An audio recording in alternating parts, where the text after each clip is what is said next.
बिस्मिल्लाहिर्रहमानिर्रहीम, अस्सलाम वालेकुम। कॉलम शामिल फारूकी के। आइए आज इस सिलसिले में उनका कॉलम सुनते हैं, दिल्ली के बंदर और गुलाम इसहाक खान की शराब। ये कॉलम 6 अप्रैल 1998 को शाया हुआ था। आइए सुनते हैं।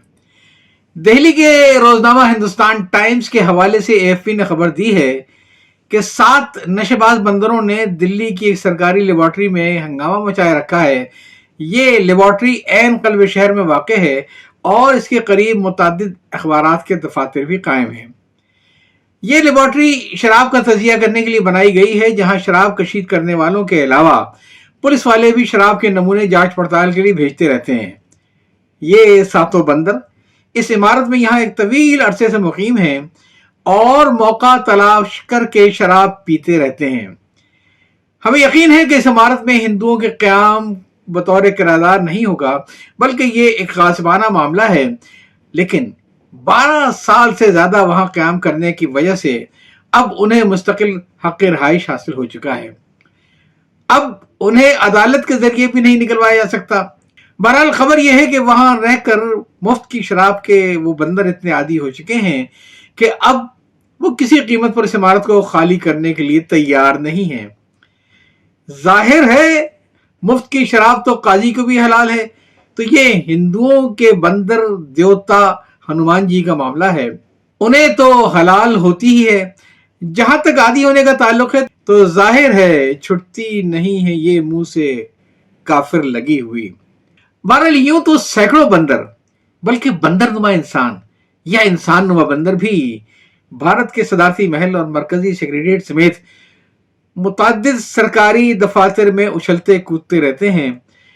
मज़कूरा 7 बंदरों की आमाजगाह शराब वाली लेबॉर्ट्री है। लेबॉर्ट्री के अफसरों के मुताबिक बंदरों ने लेबॉर्ट्री के दफातर को तहस नहस कर दिया है। कुछ दिनों पहले वो एक अफसर के दफ्तर में घुस गए, जहां उन्होंने दफ्तरी फाइलें फाड़ डाली, पूरे दफ्तर को उलट पलट कर रख दिया, क्योंकि उस रोज उन्हें शराब नहीं मिली थी।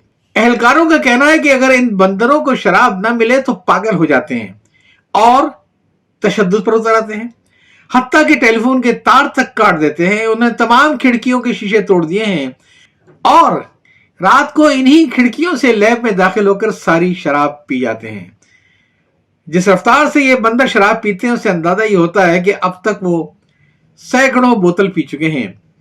हिंदुस्तान टाइम्स ने यह बताया कि इन नशेबाज बंदरों को पकड़ने की कोशिश अब तक कामयाब नहीं हुई है। सवाल यह है कि उन्हें पकड़ने की कोशिश कामयाब कैसे हो सकती है? अगर ये बंदर यहां से गिरफ्तार करके हमेशा के लिए खारिज दफ्तर कर दिए गए तो उसके बाद लैब में कम होने वाली शराब का हिसाब कैसे पूरा होगा? फिर बहाना क्या रहेगा? मेरी एक आदत है कि मैं अपने कॉलमों में पुराने किस्से, कहानियां, लतीफे, कभी मुताल्लिक कभी गैर मुताल्लिक सुनाता रहता हूं। इससे मेरा मकसद सिर्फ ये होता है कि रिवायतों से हमारा सिलसिला मुनक़ता ना होने पाए। हम बुनियाद परस्त के तौर पर ही जिंदा हैं। इंसान को अपनी रूट्स को तलाश करते रहना चाहिए। शराब और बंदर के हवाले से आज मुझे अलिफ लैला के सिंदबाद जहाजी का 5वां सफर याद आ गया। उसका जहाज तूफान का शिकार हो गया। वो एक तख्ते के सहारे तैरता हुआ जजीरे पर पहुंच गया।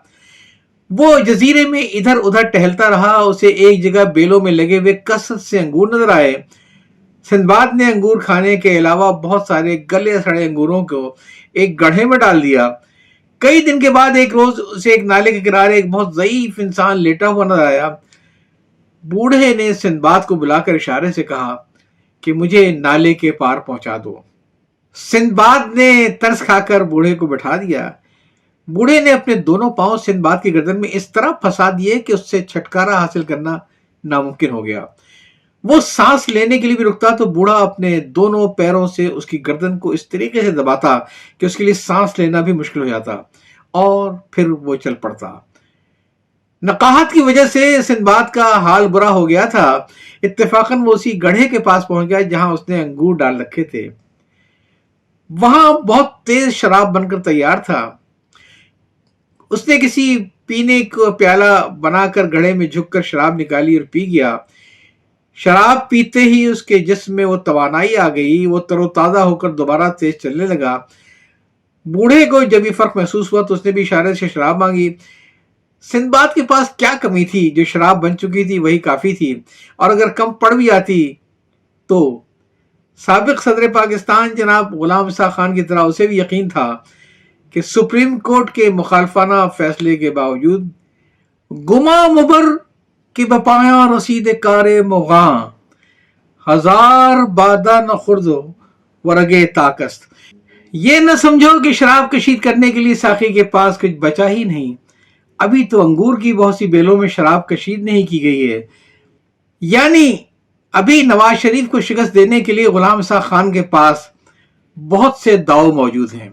चुनांचे सिंदबाद ने बूढ़े को शराब दी, उसे पीते ही उस पर ऐसा नशा तारी हुआ, फिर तो उसने जाम पर जाम मांग कर पीना शुरू किया, हत्ता कि वो नशे में धुत हो गया। ये कैफियत देखकर सिंदबाद ने उसे पटक दिया और फिर एक पत्थर से उसके सर पर ऐसी चोट लगाई कि वो मर गया। बूढ़े को वहीं फेंक कर सिंदबाद आगे बढ़ा और चलते चलते समुद्र के किनारे पहुंच गया, जहां एक जहाज खड़ा था। उसके गिर्द बहुत से सौदागर, मल्ला और मजदूर वगैरह बैठे थे। सिंदबाद को इस जजीरे में देखकर उन्होंने ताज्जुब का इजहार किया और कहा कि तुम कितने खुशनसीब हो, इस बूढ़े से बच गए, वरना वो सैकड़ों आदमियों की तरह उसको भी मार चुका होता। उसे लोग पीर तस्मापा यानी ओल्ड मैन ऑफ द सी कहते हैं। फिर उन सौदागरों ने सिंदबाद से कहा कि हम यहाँ से जहाज पर नारियल भरकर एक दूसरे जजीरे पर ले जाते हैं, लिहाजा जब तक हमारा जहाज लगनअंदाज है तुम भी बोरे में नारियल भर भर कर लाओ और जहाज पर ला दो और हमारे साथ चलो, वहां से बगदाद चले आना। सिंदबाद को कुछ ही फासले पर नारियल के बेशुमार दरख्त नजर आए, लेकिन वो इतने ऊंचे थे कि उससे फल तोड़ना नामुमकिन था। बहरहाल इन दरख्तों पर बेशुमार बंदर बैठे हुए थे।